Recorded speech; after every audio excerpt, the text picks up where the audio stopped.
ये देखिए दोस्तों, क्या ज़बरदस्त बात बोली गई है कि if you cannot do great things do small things in a great way. हम यहाँ पर क्या करते हैं, एकदम बड़ी चीज़ें सोचने की कोशिश करते हैं, बड़े से गोल सेट कर देते हैं और फिर उसी गोल के तरफ हम यहाँ पर कोशिश करने लग जाते हैं। लेकिन अगर कुछ बीच में रास्ते में अगर कुछ अड़थड़ा आ जाए तो हम सीधा डीमोटिवेट हो जाते हैं।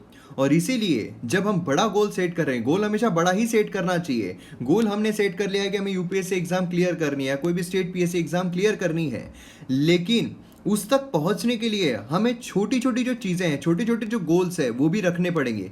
क्योंकि वो जो गोल है वो लॉन्ग टर्म गोल है जो हमें इन दी एंड अचीव करना है। लेकिन उससे पहले हमें कंटिन्यूसली मोटिवेटेड रहने के लिए छोटे छोटे गोल्स भी रखने होंगे। और वो छोटे छोटे गोल्स जब हम ग्रेट तरीके से करते रहेंगे, उन्हें अचीव करते रहेंगे, तो हम कंटिन्यूसली मोटिवेटेड रहेंगे।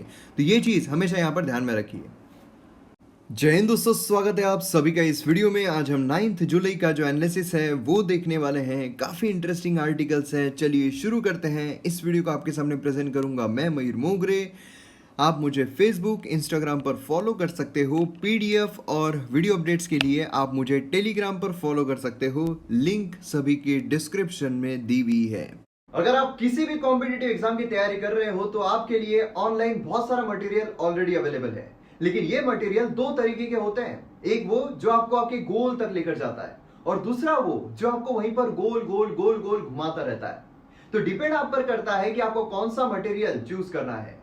एमएम एकेडमी ऐप ये एक ऐसा प्लेटफॉर्म है जहां पर आपको हाईएस्ट क्वालिटी कंटेंट के जो वीडियोस है वो देखने को मिलेंगे।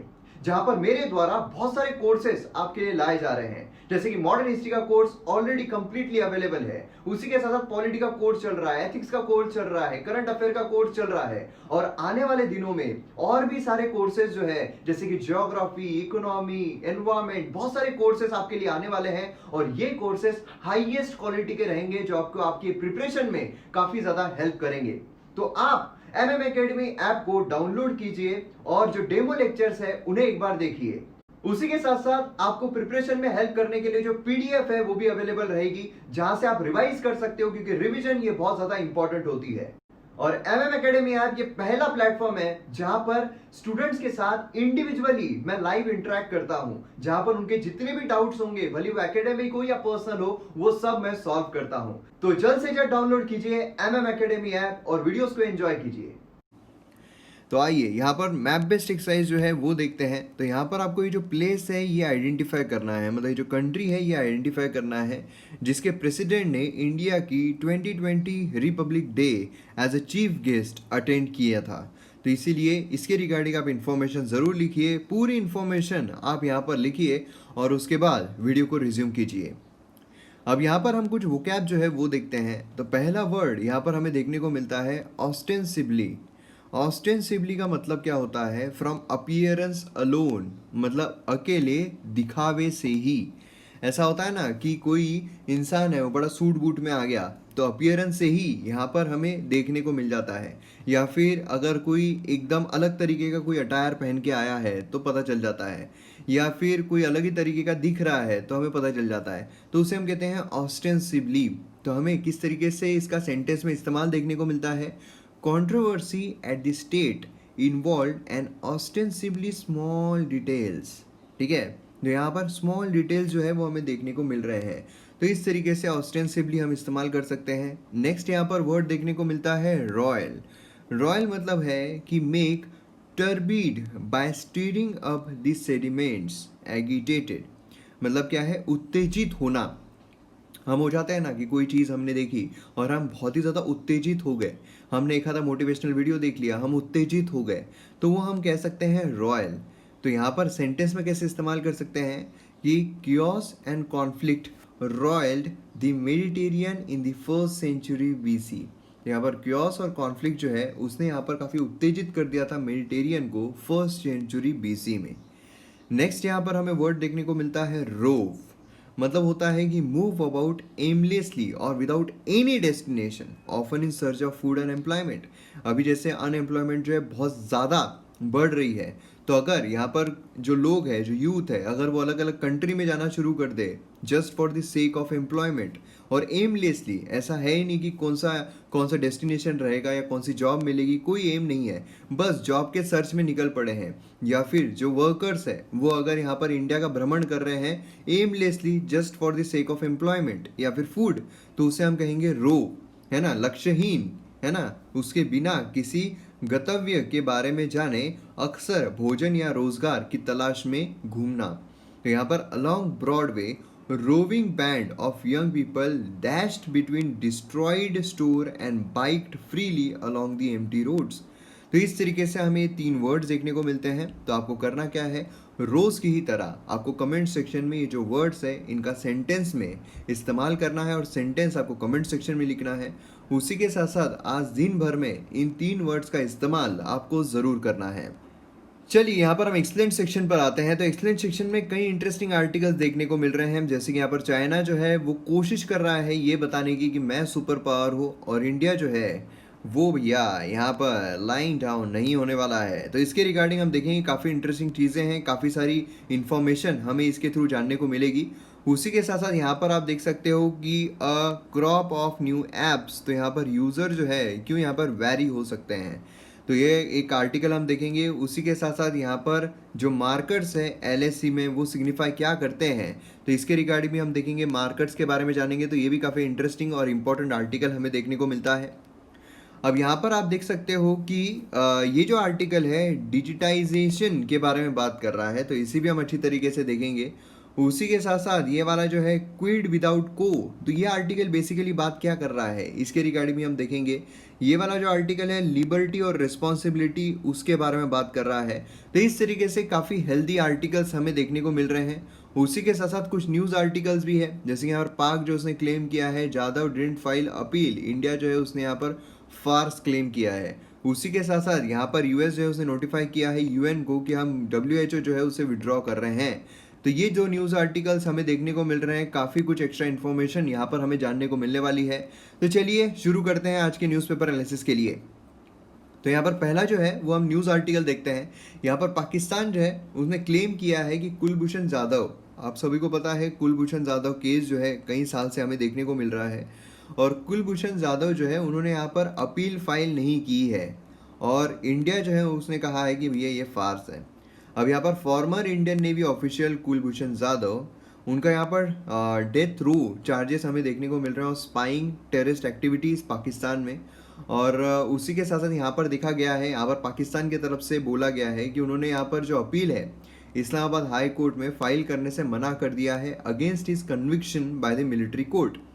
अब यहाँ पर थोड़ा बैकग्राउंड अगर हम देखें तो हमें देखने को मिलता है कि 2016 में जो कुलभूषण जाधव है उनको अरेस्ट कर लिया गया था बलूचिस्तान में, और उसी के साथ साथ इंडिया जो है उसने क्लेम किया था, ये जो क्लेम यहाँ पर पाकिस्तान के द्वारा किए गए हैं उसे डिनाई कर दिया था। उसी के साथ पाकिस्तान सिक्योरिटी फोर्सेस जो है रिपोर्ट किया कि जाधव जो है वह सर्विंग ऑफिसर है इंडियन नेवी में। उसी के साथ साथ यहाँ पर हमें देखने को मिलता है कि इंडियन सोर्सेज जो है उनके तरफ से जाधव जो है किडनैप किया गया बाय मुल्ला ओमर ईरानी, ठीक है। तो ये सारी चीज़ें हमें देखने को मिली थी। उसके बाद जो कुलभूषण जाधव केस है वो हमें इंटरनेशनल कोर्ट ऑफ जस्टिस जो है वहाँ पर भी देखने को मिला था। इंटरनेशनल कोर्ट ऑफ जस्टिस, अब देखिए यहाँ पर बेसिकली अगर देखा जाए तो ये वाला जो न्यूज़ आर्टिकल है ये मैंने खास इस चीज़ के लिए यहाँ पर लेकर आया हूँ। बाकी बहुत सारी जो इन्फॉर्मेशन है वो आपको मतलब 2016 से ही चल रहा है, तो बहुत सारे वीडियोस में हमारे जो चैनल के वीडियोस है उसमें आपको देखने को मिलेंगे। लेकिन खास मैंने जो न्यूज़ आर्टिकल लिया है ये आपको रिवाइज कराने के लिया है इंटरनेशनल कोर्ट ऑफ जस्टिस के बारे में। तो अब यहाँ पर इंटरनेशनल कोर्ट ऑफ जस्टिस अगर हम देखें तो आपको अब यहाँ पर बताना है, क्योंकि हमने कुछ ही दिन पहले 1 या 2 दिन पहले ही इंटरनेशनल कोर्ट ऑफ जस्टिस जो है उसके बारे में देखा था। तो आपको कौन कौन सी चीज़ें कमेंट सेक्शन में बतानी है। सबसे पहले तो हेडक्वार्टर जो है वो आपको बताना है। दूसरा जो जजेस है, जजेस कितने होते हैं वो आपको बताना है। उसी के साथ साथ सबसे पहले तो नंबर ऑफ जजेस कितने होते हैं और उनका टेन्योर जो है वो कितना होता है। उसी के साथ साथ कौन कौन से जो अलग अलग कॉन्टिनेंट्स हैं वहाँ से जजेस जो है वो लिए जाते हैं। तो ये सारी इन्फॉर्मेशन आपको यहाँ पर बताना है इंटरनेशनल कोर्ट ऑफ जस्टिस के बारे में, ठीक है। International court of justice ICC है ना, ये जो है काफ़ी ज़्यादा इंपॉर्टेंट है और इस पर आपको क्वेश्चंस 101% पूछा जा सकता है। क्यों? क्योंकि इंटरनेशनल कोर्ट ऑफ जस्टिस जो है कंटिन्यूसली न्यूज़ में चल रहा है, कंटिन्यूसली न्यूज़ में चल रहा है। और इंडिया जो है वो मेंबर है या नहीं है, किसका नहीं, आईसीसी का है या नहीं है। तो इस तरीके से ये जो इन्फॉर्मेशन है वो आप कमेंट सेक्शन में ज़रूर लिखिए। और आप में से काफ़ी सारे लोग काफ़ी अच्छे तरीके से पार्टिसिपेट करते हैं, काफ़ी प्रॉपर तरीके से आप कमेंट सेक्शन में लिखते हो, और यही मैं एक्सपेक्ट करता हूँ, और इसीलिए मैं लाइक भी करता हूँ जो भी अच्छे तरीके से लिखते हैं। देखिए यहाँ पर कैसा है कि मैं यहाँ पर आपको बोल रहा हूँ कमेंट सेक्शन में लिखने के लिए, तो ये मैं मेरे लिए तो बोल नहीं रहा हूँ, मुझे सब कुछ पता है इंटरनेशनल कोर्ट ऑफ जस्टिस के बारे में, हर एक चीज़ पता है, मैंने तो उसमें काफ़ी सारे वीडियोज़ बनाए हुए हैं। ये मैं बोलता हूँ आपके लिए, ताकि आपका रिवीजन हो जाए और एग्ज़ाम में अगर आपको पूछा जाए तो आपको याद आए कि हाँ मैंने अपने हाथों से टाइप करके लिखा था। तो ये चीज़ के लिए मैं बोलता हूँ कि आप लिखो। यहाँ पर ऐसा नहीं है कि ज़बरदस्ती मैं बोल रहा हूँ, फालतूपना कर रहा हूँ, फालतूपना कुछ भी नहीं होता है, यहाँ पर आप ही को फ़ायदा हो रहा है ना। इसीलिए आप कंजूसी मत किया कीजिए, लिखिए। अगर आपको नहीं पता है तो आप पहले सर्च कीजिए, आप फिर से रिवाइज कीजिए, फिर से पढ़िए और फिर उसके बाद लिखिए। उससे आप ही को फ़ायदा मिलेगा। एग्ज़ाम हॉल में जब बैठे रहोगे ना, विनर और लूज़र में यही फ़र्क होता है। जो विनर है वो पहले ही तैयारी करके उसे सब कुछ, ये जो तैयारी थी वो याद आती है एग्ज़ाम हॉल में, और वो यहाँ पर विजेता हो जाता है। जो लूज़र है वो एग्ज़ाम हॉल में ये पछताता रहता है कि काश मैं उस वक्त लिख दिया होता, या फिर उस वक्त मैंने वो तैयारी कर ली होती, इतना चीख चीख कर मयूर सर ने कहा था कि करो करो लिखो, लेकिन मैंने नहीं लिखा, तो इस वजह से आज मुझे याद नहीं आ रहा है। तो इसलिए मैं बोल रहा हूँ कि पार्टिसिपेट ज़रूर किया कीजिए। जो मैप बेस्ड एक्सरसाइज है वो भी आप ही के लिए है, और ये जो मैं आपको पूछता हूँ कमेंट सेक्शन में बोलने के लिए, ये भी आप ही के लिए होता है। ठीक है, तो ये ज़रूर लिखिएगा। चलिए अगले आर्टिकल पर पढ़ते हैं। यहाँ पर गौतम बाम्बावले, तो यहाँ पर इन्होंने कहा है, काफ़ी सारी चीज़ें एनालाइज की है, तो ये काफ़ी इंपॉर्टेंट है हमारे लिए, और काफ़ी इंटरेस्टिंग चीज़ें हमें यहाँ पर देखने को मिलने वाली है। फॉर्मर इंडियन एम्बेसडर है चाइना के लिए, तो इसलिए बट ऑब्वियसली काफ़ी इंटरेस्टिंग चीज़ें इनकी तरफ से हमें जानने को मिलेगी। तो अब यहाँ पर जो गालवान क्लैश हो रहा है, तो ये what is the difference about the Galwan clash and the buildup. तो यहाँ पर दो अप्रोच देखने को मिलते हैं। इंडियन अप्रोच जो है वो बेस्ड है वसुंधैव कुटुंबकम पर, जहाँ पर जो वसुंधैव कुटुंबकम आपको पता है ना, एक प्रॉपर तरीके से ही होता है। और फिर चाइना का अगर हम देखें, रेफर्ड किया जाता है कुंगो, मतलब होता है मिडिल किंगडम या फिर मिडिल कंट्री। यहाँ पर चाइना जो है पूरी तरीके से क्या कर रहा है कि भैया हमारे ही अराउंड सारी चीज़ें रिवॉल्व होना चाहिए, हम ही हैं यहाँ के बॉस, हम ही हैं यहाँ पर कबाली, इस तरीके से देखने को मिल रहा है। अब यहाँ पर आप देखोगे जो चाइनीज़ मिलिट्री जो है वो प्लान कर रही है फॉर दिस, है ना, मतलब काफ़ी दिनों से प्लान जो उनका चल रहा था। अब ये जो है it was not on border but in depth, as such thing don't happen overnight. ये जो चीज़ है यहाँ पर घुसपैठ करना, मतलब यहाँ पर एक बॉर्डर है, बॉर्डर के अंदर घुसपैठ करना है, ये कोई रातों रात नहीं हो जाता है कि यहाँ पर चाइना जो है उन्होंने सोचा कि नहीं यार आज मन कर रहा है कि ये बॉर्डर जो है ना क्रॉस कर लूँ, ट्रूथ एंड डेयर खेल रहे होंगे उनके खिलाड़ी और फिर वो आ गए यहाँ पर, ऐसा नहीं होता है। ये जो है काफ़ी दिनों से इसकी प्लानिंग जो है वो चल रही थी। ठीक है, अब यहाँ पर सीरियसनेस जो है सिचुएशन की, तो दो सिचुएशन हमें यहाँ पर देखने को मिलते हैं, दो रीजंस है इस सिचुएशन के लिए। तो ये जो दो रीजंस है ना काफ़ी ज़्यादा इंपॉर्टेंट है। ये दो रीजंस आपके आंसर राइटिंग में भी हेल्पफुल रह सकते हैं, उसी के साथ साथ आपको प्रीलिम्स में अगर पूछा जाए तो उसके लिए भी काफ़ी हेल्पफुल रह सकते हैं। सबसे पहला आता है टैक्टिकल रीज़न और दूसरा आता है स्ट्रेटेजिक रीज़न। टैक्टिकल रीज़न अगर हम देखें तो वो ग्राउंड पोजीशन में मूव करने की कोशिश कर रहे हैं, उनके जो ट्रूप्स है वो यहाँ पर right up to the point है ना। यहाँ पर जो एलएसी हम कंसिडर करते हैं, अब यहाँ पर एलएसी अगर आप देखोगे तो अग्रीड बाउंड्री नहीं है दोनों के बीच में, है ना। यहाँ पर ओपिनियंस जो है वो अलग अलग है, जैसा कि मैंने आपको जो सेपरेट वीडियो इस पर बनाया था उसमें मैंने फिंगर्स के बारे में भी आपको बताया था, फिंगर 4 तक क्लेम करते हैं, फिंगर 8 तक होता है, इस तरीके से किया जाता है। अब यहाँ पर जब ये कर रहे हैं तो यूनिलैटरली उनको यहाँ पर है कि लाइन जो है वो डिफाइन की जानी चाहिए, है ना। इसीलिए क्या है कि यहाँ पर वो लाइन जो है उसके करीब यहाँ पर ये सोल्जर्स को लेकर आ गए हैं। दूसरा है स्ट्रेटेजिक रीज़न। अब यहाँ पर India China border maintaining peace, ये प्री रिक्विजिट है रिलेशनशिप जो है अगर आपको आगे बढ़ाना है तो, है ना। अब यहाँ पर अगर आप देखोगे तो वो क्या करने की कोशिश कर रहे हैं कि भैया जो हड़कम है वो यहाँ पर मचा दो। इंडिया जो है उसने यहाँ पर हमेशा शो किया है कि यहाँ पर क्या करेंगे, हम यहाँ पर हम पीस जो है वही मेंटेन करेंगे। इंडिया ने कभी खुद के तरफ से अग्रेशन जो है कभी दिखाया नहीं है। अब यहाँ पर पूरे एशिया में चाइना जो है वो क्या करने की कोशिश कर रहा है कि हम यहाँ पर सुपर पावर है, और पूरे एशिया में अगर ये हो जाता है, क्योंकि देखिए आरसीईपी है ना, आरसीईपी है, इसमें भी इंडिया जो है उसने बोला कि हम ज्वाइन नहीं करेंगे, काफ़ी सारे निगोसिएशंस हो रहे हैं, और पूरे एशिया में इंडिया जो है वो एक सेंटर पॉइंट बना हुआ है। आसियान कंट्रीज़ भी आप देखिए, जो इंडिया है वो एक सेंटर पॉइंट बना हुआ है। उसी के साथ कोरोना वायरस की वजह से क्या हुआ है, काफ़ी सारे कंट्रीज़ जो है वो चाइना के अगेंस्ट में चले गए हैं।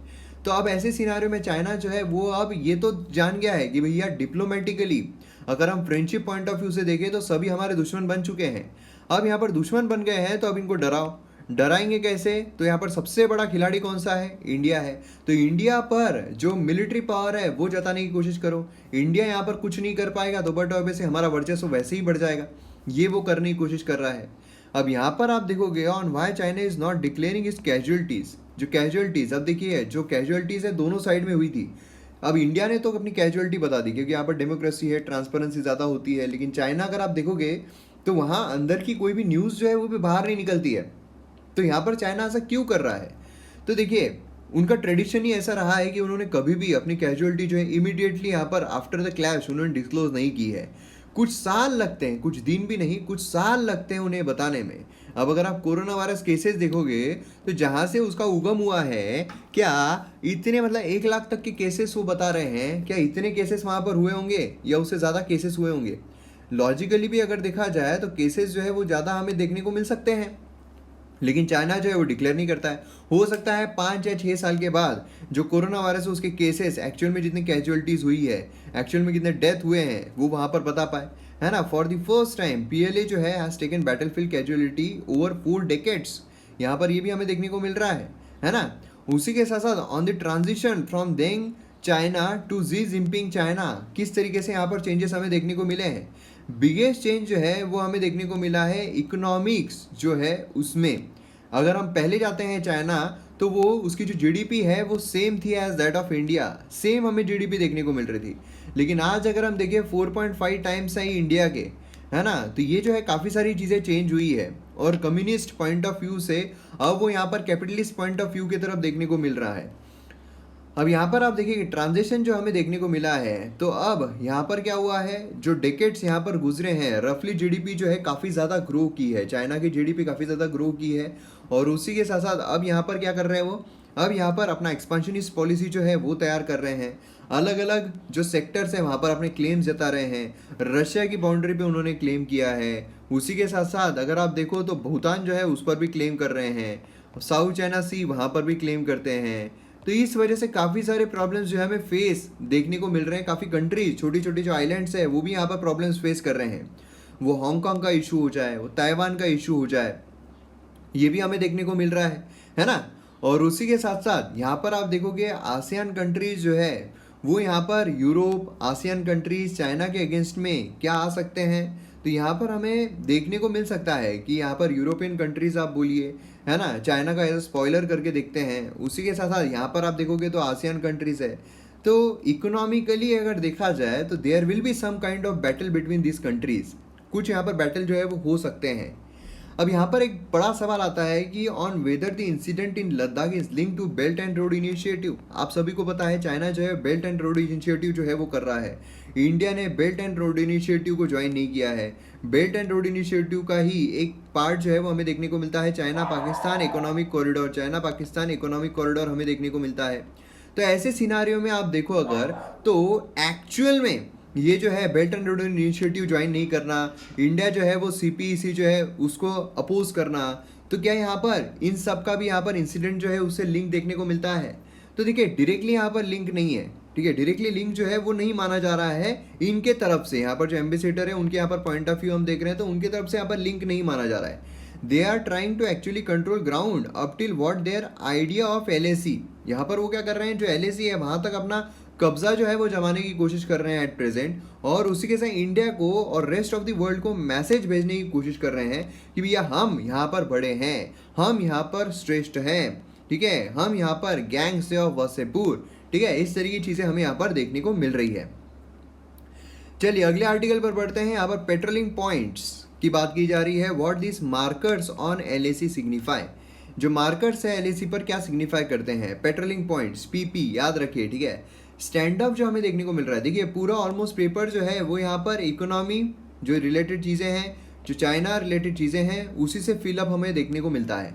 स्टैंड अप जो देखने को मिल रहा है between Indian and Chinese troop Ladakh में लाइन ऑफ एक्चुअल कंट्रोल पर। इनिशियली यहाँ पर क्या है, तो डिसएंगेजमेंट जो है वो यहाँ पर हुआ था। और पेट्रोलिंग पॉइंट जो है गालवान बोलिए, हॉट स्प्रिंग बोलिए, गोगरा एरिया बोलिए, वहाँ पर अब एग्जैक्टली पीपीज होते क्या हैं, जो पेट्रोलिंग पॉइंट्स है वो क्या होते हैं? तो पीपीज अगर हम देखें तो ये पेट्रोलिंग पॉइंट्स होते हैं आइडेंटिफाइड और मार्क किए जाते हैं ओवर दी एलएसी।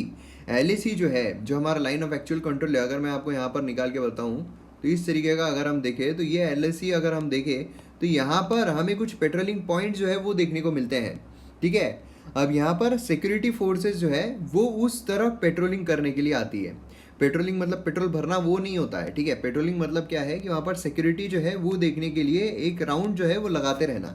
अगर आपने वो जो मूवी है कौन सी, बाजीराव, अपना बाजीराव मस्तानी नहीं, बजरंगी भाईजान, बजरंगी भाईजान में जब सलमान खान जो है तारों के नीचे से जाता है तो वहाँ पर जो सोल्जर्स है उनके पाकिस्तान के, वो वहाँ पर आते हैं और फिर वहाँ पर उसे हम कहते हैं पेट्रोलिंग। मतलब क्या है, थोड़े थोड़े टाइम में वहाँ पर आके एक राउंड लगाना कि सारी स्थिति जो है वो सही चल रही है या नहीं।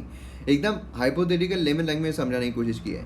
उसी के साथ साथ ये जो है सर्व करते हैं as a guide to location of the LAC for the soldiers, है ना। और उसी के साथ एक्चुअल कंट्रोल जो है जो एक्सरसाइज किया जाता है इंडिया के टेरिटरी की तरफ से, है ना। तो ये यहाँ पर हमें देखने को मिलता है कि यहाँ पर पेट्रोलिंग के लिए आ रहे हैं, ये वाला एरिया यहाँ पर पेट्रोलिंग के आ रहे हैं, मतलब ये वाला पूरा एरिया जो है ये इंडिया की तरफ से टेरिटरी जो है वो यहाँ पर एक्सरसाइज की जाती है। और पेट्रोलिंग जो है वो पीपी तक ही होता है। और उसी के साथ साथ क्या सभी पीपीज पर नंबर गिराए गए हैं? नहीं, कुछ पीपीज जो है, कुछ पेट्रोलिंग पॉइंट जो है वो प्रोमिनेंट और आइडेंटिफाइबल है ज्योग्राफिकल फीचर से। जैसे कि कुछ अगर पासेस होते हैं तो हमें पता चल जाते हैं, है ना, कुछ जंक्शंस होते हैं। अब ऐसे पीपीज जहाँ पर कोई प्रोमिनेंट फीचर ना हो उन्हें नंबर दिया जाता है। In case of PP 14 Galwan valley में तो इस तरीके से नंबर जो है वो हमें देखने को मिलते हैं। अब सभी जो पीपीज है वो बैंग ऑन एलएसी, तो यहाँ पर मोस्टली हमें देखने को मिलते हैं एक्सेप्ट फॉर जो दीपसंग प्लेन्स है नदन लद्दाख में, जहाँ PP 10, PP 11, PP 11A, PP 12, PP 13 from the Raki Nala to Jivan Nala, ये जो है ओ ऑन दी एलएसी फॉर्म नहीं होते हैं और ये they are short of LAC on the Indian side. ठीक है, ये पेट्रोलिंग पॉइंट है, मतलब वहाँ तक हमारे सोल्जर जाते हैं और पेट्रोलिंग करके आते हैं। अब ये जो पीपीज है वो मैंड नहीं है, नॉट मैंड। पीपीज जो है वो पोस्ट नहीं है। मतलब पोस्ट मतलब किस तरीके से कि वहाँ पर एक पोस्ट जो है वो बनाकर रख दिया और वहाँ पर जो हमारे सोल्जर्स है वो रुक रहे हैं, रह रहे हैं, ऐसा नहीं होता है। जो पोस्ट है वो दूर होती है और फिर वहाँ पर सिर्फ पेट्रोलिंग के लिए आते हैं। ठीक है, unlike the line of control with Pakistan, border जो है चाइना के साथ फिजिकली हेल्ड नहीं है बाय आर्मी ऑल अलोंग। मतलब किस तरीके से होता है, अगर हम यहाँ पर जो चाइना है मतलब जो इंडिया का पूरा मैप देखें तो यहाँ पर लाइन ऑफ कंट्रोल अगर हम देखें या लाइन ऑफ एक्चुअल कंट्रोल है, तो लाइन ऑफ कंट्रोल के वहाँ पर क्या है, एक्चुअल में यहाँ पर क्या है कि पोस्ट बना कर वहाँ पर फिजिकली जो सोल्जर्स है वो रुकते हैं। यहाँ पर ऐसा नहीं होता है। यहाँ पर बेसिकली क्या होता है कि सोल्जर जो अलग अलग जगह पर रहेंगे लेकिन पेट्रोलिंग के लिए वो आते रहेंगे, ऐसा यहाँ पर हमें देखने को मिलता है। They are just physical markers on the ground. ठीक है, जो लोकेशन है वो यहाँ पर हमें देखने को मिलता है। अब यहाँ पर अगर पीपीज जो है वो मैंड नहीं है तो एक्चुअल असर्टेड किस तरीके से क्लेम किया जाता है? क्लेम जो है असर्ट किया जाता है बाय द आर्मी और जॉइंट आर्मी आईटीबीपी पेट्रोल्स। ठीक है, वो यहाँ पर विजिबल प्रेजेंस जो है वो दिखाते हैं कि यहाँ पर हमें देखने को मिलेगा कि हाँ विजिबल प्रेजेंस जो है सोल्जर्स का देखने को मिल रहा है। मतलब ये जो टेरिटरी है इंडिया जो है वो गवर्न करती है। और उसी के साथ साथ ये फिजिकली विजिटिंग पीपीज हमें देखने को मिलते हैं हाई फ्रिक्वेंसीज पर। यहाँ पर काफ़ी हाई फ्रिक्वेंसी होती है, जैसे कि बजरंगी भाईजान ने बोलते हैं ना, हम हर 10 मिनट में आएंगे, यहाँ से तुम चले जाना। तो इस तरीके से हमें यहाँ पर फ्रीक्वेंसी जो है वो देखने को मिलती है। अब यहाँ पर अगर आप देखोगे as a Chinese may not see when the Indian patrol visit this PPs they will leave some cigarette packets या फिर फूड टीन्स जो है ना, यहाँ पर विद इंडियन मार्किंग बिहाइंड। तो इस तरीके से हमें यहाँ पर जो इंसिडेंट्स है वो देखने को मिलते हैं। अब यहाँ पर ये जो है पीपीज किसने दिए हैं, ये जो पीपीज है आइडेंटिफाई किए गए हैं high powered Chinese study group के द्वारा। स्टार्टिंग फ्रॉम 1975 पेट्रोलिंग लिमिट जो है इंडियन फोर्सेस की वो स्पेसिफाई की गई थी कि भैया तुम इसके आगे नहीं आ सकते हो पेट्रोलिंग के लिए, या फिर तुम इस यहीं तक आओगे पेट्रोलिंग के लिए। इस तरह की चीज़ें हमें देखने को मिली। ये बेस्ड है ऑन दी एलएसी। ठीक है, और आफ्टर द गवर्नमेंट जो है उसने कॉन्सेप्ट 1993 में एक्सेप्ट किया था, लेकिन जो फ्रिक्वेंसी है पेट्रोलिंग की पीपीज वो स्पेसिफाइड नहीं की गई है कि कितने देर में आएंगे। ठीक है, it is finalise by the army headquarters New Delhi में। ठीक है, ये भी चीज़ काफ़ी ज़्यादा इंपॉर्टेंट है जो आपको पता रहनी चाहिए। पीपीज जो है, कौन सी पीपीज एट प्रेजेंट करंटली अगर देखा जाए तो डिस्प्यूट में चल रही है, तो पीपीज 10 to 13 जो है दीपसंग सेक्टर में, पीपी 14 जो है गालवान में, पीपी 15 जो है हॉट स्प्रिंग में, पीपी 17A जो है गोगरा में, ये करंटली डिस्प्यूट में चल रही है दोनों साइड से। ठीक है, तो पीपीज जो है आपको पूछा सकता है कि पीपीज क्या है, एग्जाम में डायरेक्टली आपको आ सकता है। उसी के साथ साथ आईटीबीपी के रिगार्डिंग में आपको पूछा जा सकता है, तो एक्स्ट्रा इन्फॉर्मेशन के तौर पर काफ़ी ज़्यादा इंपॉर्टेंट है। जैसे कि आप सभी को पता है कि हम यहाँ पर जो लेक्चर लेते हैं उसका खास जो यूएसपी है वो यही है कि हम बहुत ज़्यादा एक्स्ट्रा इन्फॉर्मेशन के साथ लेते हैं। तो Indian Indo Tibetan border police ये इंडिया की प्राइमरी बॉर्डर पेट्रोल ऑर्गेनाइजेशन है। ठीक है, with its border with Tibet, Tibet के साथ जो बॉर्डर है, और one of the 5 central armed police forces है इंडिया में, रेज की गई थी 1962 में अंडर द सीआरपीएफ एक्ट और सीनो इंडियन वॉर 1962। तो ये चीज़ काफ़ी ज़्यादा इंपॉर्टेंट है, सीधा आपको क्वेश्चन इस पर आ सकता है। चलिए अगले आर्टिकल पर बढ़ते हैं। यहाँ पर बात की जा रही है कि why the new crop of apps should worry Indian users. यहाँ पर आप देखोगे अगर इंस्टाग्राम जो है ऑन वेडनेसडे लॉन्च किया एक शॉर्ट वीडियो फीचर जिसे कहा गया है रील्स इन इंडिया। अब बट ऑब्वियस है कि टिकटॉक जो है बैन कर दिया गया है इंडिया की तरफ से, 59 ऐप्स जो है वो बैन कर दिए गए हैं। तो अब ऐसे सिनारियों में सभी के पास बहुत बड़ा मौका है, बहुत बड़ी अपॉर्चुनिटी है। अब बट ऑब्वियसली के एडवांटेज जो है, एक एज जो है वो उनको मिलता है जो ऑलरेडी वेल स्टैब्लिश्ड है ऐप्स के मामले में, ऐसी कंपनीज को। अब यहाँ पर आप देखिए जो टिकटॉक में बैन होने की वजह, टिकटॉक इतना ज़्यादा पॉपुलर, इतना ज़्यादा वाइडली यूज्ड है ना, तो ऐसे सिनारियो में आप अगर देखो तो बहुत सारे लोग इसमें लग गए थे कि जैसे ही टिकटॉक जो है वो बैन हुआ तो यहाँ पर क्या करेंगे, हम हमारा जो एक ऐप है वो लॉन्च कर देंगे। तो ऐसे सिनारियो में जो इंडिविजुअल डेवलपर्स हैं उनके पास भी एक बहुत बड़ी अपॉर्चुनिटी है, अभी भी अपॉर्चुनिटी है। लेकिन अब क्या हो रहा है, यहाँ पर जो बाकी के ऐप डेवलपर्स हैं जैसे कि व्हाट्सएप बोलिए, फेसबुक बोलिए, इंस्टाग्राम है ना, मतलब ऑलमोस्ट एक ही है। तो यहाँ पर अगर आप देखो तो ये बेसिकली क्या है, तो इन्होंने लॉन्च भी कर दिया है शॉर्ट वीडियो फीचर्स जिसे रील जो है वो कहा जा रहा है। लेकिन it is not the only app trying to sleep into the space vacate जो किया गया है टिकटॉक के द्वारा।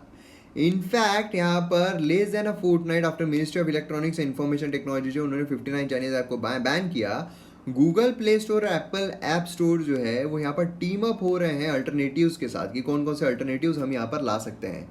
एक्सपर्ट्स की अगर आप माने तो there are 2 kind of app जो कि यहाँ पर रश किए जाते हैं, वैक्यूम किए जा सकते हैं, वैक्यूम को फिलअप करने के लिए चाइनीज़ ऐप जिसके क्रिएट किया गया था। स्टैब्लिश्ड ऐप है ना, जो काफ़ी लॉन्ग पीरियड से हैं, ऑलरेडी यहाँ पर कॉम्पीट कर रहे हैं चाइनीज़ ऑफरिंग के साथ। बाकी however like fly bye night operators, मतलब यहाँ पर क्या है कि एंटायर ऐप कोड जो है ऑनलाइन मार्केट प्लेसेस से ले लिया और फिर उसके बाद यहाँ पर सीधा का सीधा बना दिया है ना। अब ये जो ऐप है ब्रॉड किए जा सकते हैं from online market places as little as 3000 rupees में। ये जो स्क्रिप्ट है काफ़ी ईजी होती है ख़रीदने के लिए, जैसे कि मित्रों ऐप जो है उसमें भी हमें ऐसा कुछ देखने को मिला था कि जो पाकिस्तान है उनके तरफ से जो मित्रों ऐप है उसके लिए गए हैं, ख़रीदे गए हैं, जो कोड है वो है ना। एग्जैक्टली ऐसा ही हमें टिकटॉक क्लोन मित्रों में देखने को मिला था, जहाँ पाकिस्तानी कोडिंग कंपनी जो उसने क्लेम किया था कि हमारा यहाँ पर बॉट किया गया है जस्ट फॉर $34 है ना। अब यहाँ पर आप देखोगे तो इश्यूज़ क्या है इन ऐप के साथ। एक मेजर इशू है cyber security. Cyber security expert यहाँ पर जो डाटा प्राइवेसी नॉर्म्स है वो यहाँ पर काफ़ी लैक होते हैं, गाइडलाइंस जो है इस ऐप की वो काफ़ी प्रॉब्लमेटिक होती है। नेशनलिटी जो है ऐप की वो इनफ नहीं होती है सेफ्टी को गारंटी करने के लिए। मतलब अगर ऐसा बोला जाए कि ये इंडियन जो लोग हैं उनके द्वारा बनाया गया है तो यहाँ पर क्या होगा, ये गारंटी नहीं देगा कि ये काफ़ी सेफ है ना। एक सोर्स ऑफ वल्नरेबिलिटी जो है कोर्स ऑफ ऐप की वो हमें देखने को मिलती है। हो सकता है कि जो डाटा है वो लीक हो जाए, डाटा जो है वो कहीं चला जाए, दूसरी तरफ चला जाए है ना। तो क्या ऐसे ऐप जो है वो इंडियन ऐप इकोसिस्टम में सही तरीके से ये होते हैं? डिस्पाइट रिसर्च एक्सपर्ट जो है वो अभी तक लॉन्ग टर्म फिनोमिना इसका देख नहीं पा रहे हैं of any of this developing into the world class product. ठीक है, ये भी हमें देखने को मिल रहा है। शॉर्ट टर्म में कुछ यहाँ पर अपीयर हो सकते हैं कि भैया हम यहाँ पर ले रहे हैं, हाँ ये ले लो, ये बहुत अच्छा ऐप है इस तरीके से, लेकिन लॉन्ग रन में यहाँ पर बहुत प्रॉब्लमेटिक हो सकता है क्योंकि काफ़ी चीज़ें लगती हैं, काफ़ी रिसोर्सेस लगते हैं सस्टेन करने के लिए। अब यहाँ पर नेक्स्ट आर्टिकल जो आ रहा है वो आ रहा है डिजिटाइजिंग दिस स्टेट। यहाँ पर स्टेट जो है डिजिटाइज करना, इसके रिगार्डिंग ये आर्टिकल जो है वो बात कर रहा है। अब यहाँ पर आप देख सकते हो कि 3 phase government project use Covid policy window for the much needed reform. 2015 visit जो है टू सिलिकॉन वैली, प्रधानमंत्री मोदी जी जो है उन्होंने सजेस्ट किया था डिजिटल प्लेटफॉर्म जो है एडवांसिंग सिटीजन एम्पावरमेंट और डेमोक्रेसी। ठीक है, यहाँ पर क्या है, डेमोक्रेसी जो है वो यहाँ पर अच्छी खासी एडवांस हो रही है डिजिटल प्लेटफॉर्म्स की वजह से। बट ऑब्वियस है ना कि अब एट प्रेजेंट अगर देखा जाए कोई अगर लॉ है वो अगर लोगों को पसंद नहीं है, सीधा उसका अपोज हमें देखने को मिलता है, और ज़्यादा लोग अपोज कर रहे हैं, इससे ये भी पता चलता है कि भैया डेमोक्रेसी के अगेंस्ट में जा रहा है ना। Covid demonstrated how one element of digital India, Aadhaar enabled direct benefit transfer जो है वो यहाँ पर क्विक और टारगेटेड एक्शन जो है फैसिलिटेट कर सकता है। अब यहाँ पर 3 फेज ट्रांजिशन हमें देखने को मिलते हैं to mandatory digital payment accounting transition for the government purpose by controller auditor general under the new project called क्या है, digital accountability and transparency act. ये कोविड पॉलिसी विंडो जो है उसका इस्तेमाल कर रहा है, जिससे कि यहाँ पर क्या होगा, डिलाइटफुल एक कॉन्सिक्वेंसेज हमें देखने को मिल सकते हैं। डाटा क्या करता है, या फिर डेटा क्या करता है, रिकॉग्नाइज करता है कि डिजिटली एम्पावर्ड सिटीजन जो है रिक्वायर डिजिटल पब्लिक यूटिलिटीज। ठीक है, क्या चाहिए होता है, empowered citizen, digitally empowered citizen क्या जरूरत होती है, digital public utilities, not only provide E service but make all the government revenue and expenditure data electronic, machine readable, granular. मतलब यहाँ पर क्या है, बेसिकली क्या बात की जा रही है कि गवर्नमेंट जो है उनका सारा जो डेटा है वो यहाँ पर ऑनलाइन तरीके से इलेक्ट्रॉनिक मोड में मशीन रीडेबल तौर पे सर्चेबल एक्सेसिबल यहाँ पर बन जाए। ये एक चीज़ काफ़ी ज़्यादा महत्वपूर्ण हो सकती है। अब यहाँ पर चैलेंज जो है for data is that government जो है कंप्यूटराइजेशन ऑफन मेकनाइज्ड है मैनुअल प्रोसेस के साथ रेदर देन री इंजीनियर्ड प्रोसेस से। मतलब यहाँ पर क्या है, सारी चीज़ें जो इंसान बैठ के कर रहा है मैनुअल तरीके से हो रही है ना। और इसके वजह से क्या है, इसके वजह से डाटाबेस जो है मॉडर्न डेटा उसमें यहाँ पर नहीं हो पा रहा है। जो डाटाबेस है वो प्रॉपर मॉडर्न डेटा जो है वो प्रोटोकॉल एक शेयर तरीके का नहीं हो पा रहा है, ऑर्गेनिक लिंकिंग जो है एपीआई के साथ वो यहाँ पर नहीं हो पा रही है।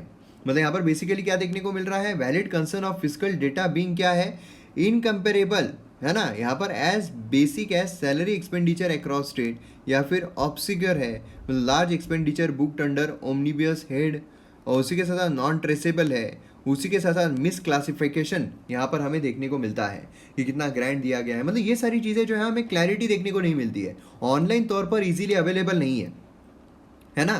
कि यहाँ पर जो भी चीज़ें हैं जो मतलब एक्सपेंडिचर बोलिए आप टेम्पररी बेसिस पर वो कितना हुआ है। अभी आप देखिए यहाँ पर जो मोदी जी है उन्होंने जो पीएम केयर फंड यहाँ पर शुरू किया था, पीएम केयर फंड जो है शुरू किया था, इसका आरटीआई जब डाला गया तब बोला गया कि ये पब्लिक अथॉरिटी में नहीं आता है ना, आरटीआई जो है वो लागू नहीं होगा।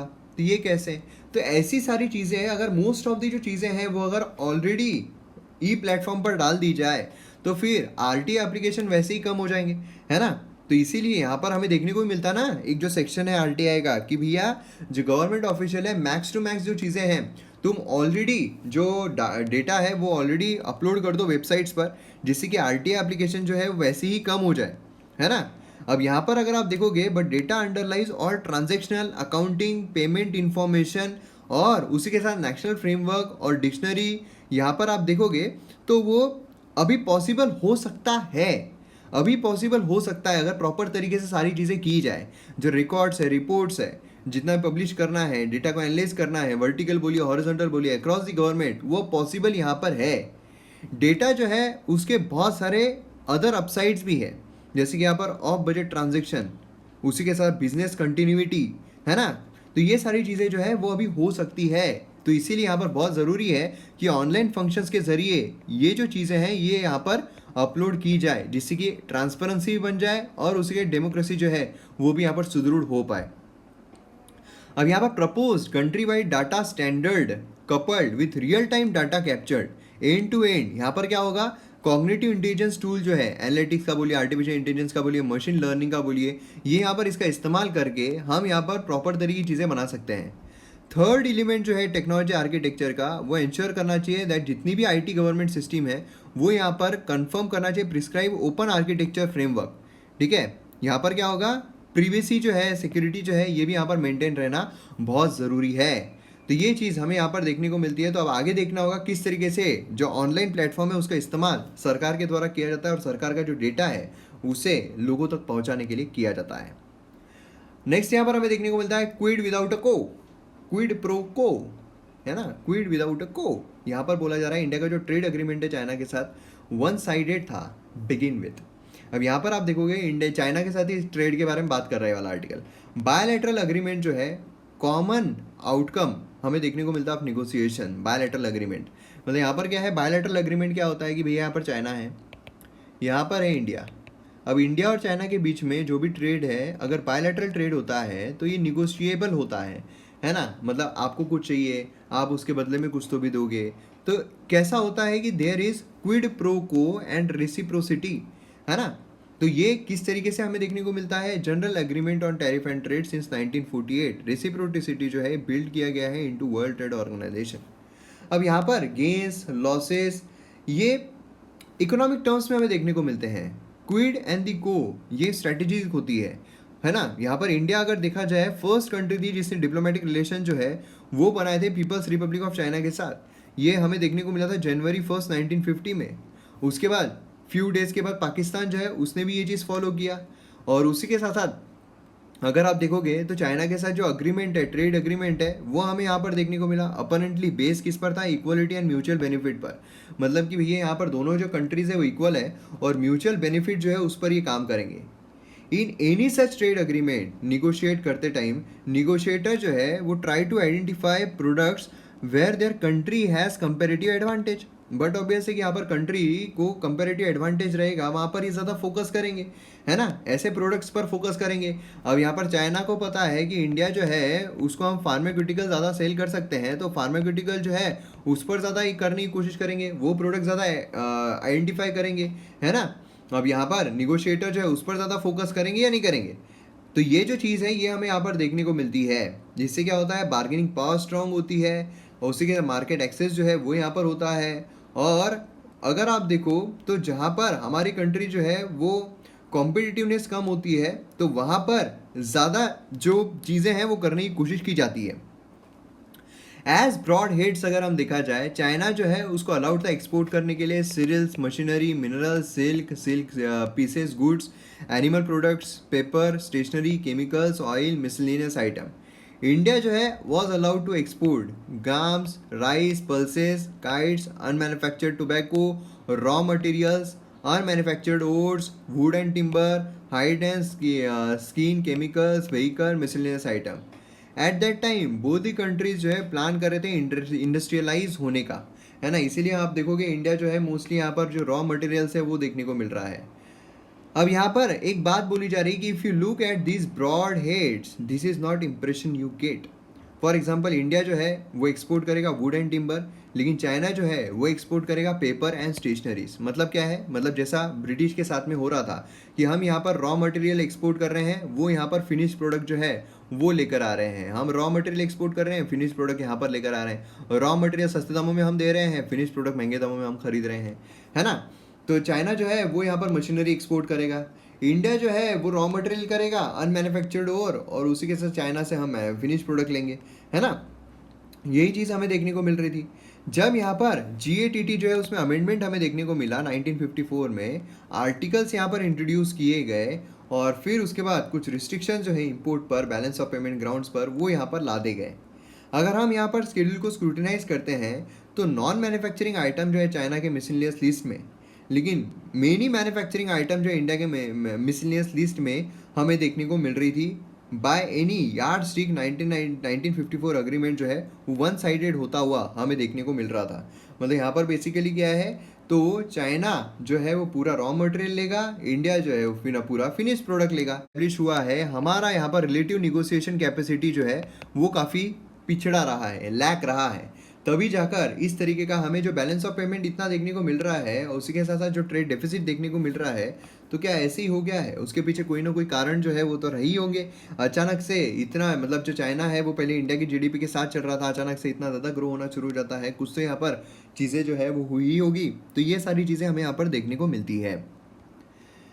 अब यहाँ पर नेक्स्ट आता है कि US जो है वो 1 ईयर क्लॉक यहाँ पर शुरू कर दिया है कि WHO क्विट करने के। WHO के साथ ऑलरेडी उसका झमक रहा है। ट्रम्प एडमिनिस्ट्रेशन है, ट्रम्प जो है वो पहले से ही ठसा हुआ है कि इसका निकाल दो, उसमें निकाल दो, उससे निकाल दो। तो ट्रम्प एडमिनिस्ट्रेशन जो है एक लेटर उसने भेजा है यूनाइटेड नेशन को, 1 ईयर नोटिस दिया है कि वर्ल्ड हेल्थ ऑर्गेनाइजेशन को यहाँ पर।